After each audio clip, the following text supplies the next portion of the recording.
નમસ્કાર મિત્રો, હું હિતેશ અઘારા એક નાનકડી વાત લઈને આવ્યો છું જે રિયલ સ્ટોરી છે. આસામમાં રહેતા જાદવ પાયેંગ એકવાર નાના હતા ત્યારે એને જોયું કે પૂરમાં કેટલાય બધા સાપ તણાઈને આવ્યા છે, રેતી ઉપર તડપડીને મરી ગયા, કારણ કે અહીંયા એક પણ વૃક્ષ નહોતું. એને નક્કી કર્યું કે મારે કાલથી અહીંયા ઝાડવા વાવવા જ.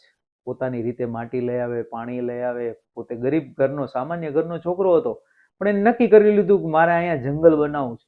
સતત પ્રયત્નો મિત્રો, 40 વર્ષ સુધી આ વ્યક્તિએ પ્રયત્નો કર્યા. અચંબામાં મૂકી દે, 8000 વૃક્ષો વાવ્યા અને અત્યારે અહીંયા જંગલમાં કેટલા બધા પ્રાણીઓ છે. વાઘ છે, સિંહ છે, દીપડા છે, હરણ છે, હાથી છે, કેટલાય પંખીઓ રહે છે. અને આ વસ્તુની સરકારને ખબર પડી તો સરકારે પણ એને એવોર્ડ આપ્યો. આ વાત આપણને ઘણું બધું શીખવી જાય છે કે એક વ્યક્તિ જો પોતે ધારે તો અશક્ય લાગતી ઘટનાને પણ શક્ય બનાવી દે છે.